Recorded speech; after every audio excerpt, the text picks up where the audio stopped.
So I'm here today with a book review, and it's a review of Enchantment by Orson Scott Card.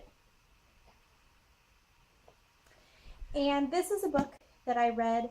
I'd read Ender's Game in high school, and I have to admit it wasn't my favorite book. I thought it was well written.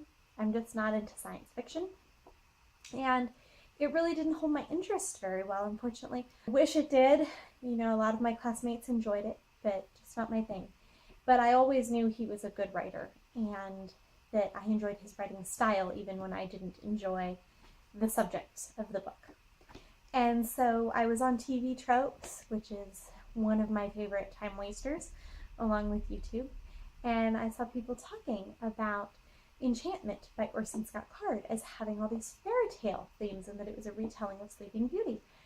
And so I went and I looked, and not only was it a retelling of Sleeping Beauty, it was a retelling of Sleeping Beauty in the Kievan Rus in the 10th century AD. And I was like, wow, because I love Slavic culture in Russia and those things. I love fairy tales, and I thought he was a pretty good writer.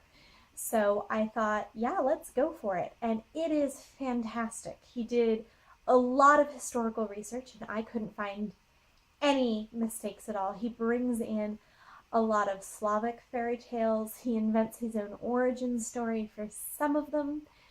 You'll find out, if you know anything about Slavic culture, you'll find out how Baba Yaga actually got her house with the chicken legs.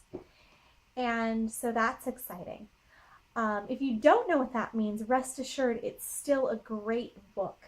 You know, there's a lot of detail that's historical, and it talks about, this culture in that time and those sorts of things. It's not castles, he keeps it fairly historically accurate, but at the same time, I think it's written in such a way that even if you don't have an interest in history or that particular culture and time, you would still be very interested in the book.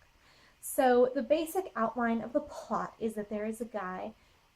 So he was born in the Soviet Union in what's now modern Ukraine, but I think more toward the east.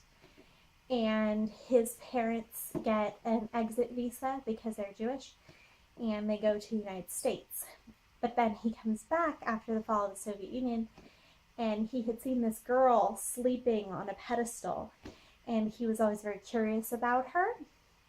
And so he comes back, and he starts this fairy tale in motion and eventually travels back in time to her time, and she's a princess, and he wakes her with a kiss and all of that, and that's really when the story starts and the conflict. And it has a lot to do with, it's a fish out of water story.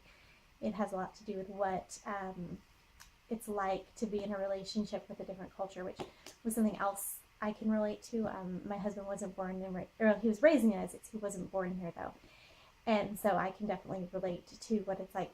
Whenever I'm with his family, it's a very different culture, and whenever they're with my family, it's a very different culture. So that's definitely something, that I could relate to in this story, and the way he portrayed it felt very realistic to me, having, been there, and so that was great as well. I also thought that the writing was very beautiful, the use of metaphor and all of that, and I felt that the setting was really vivid, which is one reason why I would recommend it to you, even if you don't know anything about the culture. Maybe you don't know anything about it and you would really like to. Well, I feel like the way he writes it will help you feel like you're there, even if you don't really have that frame of reference going into it.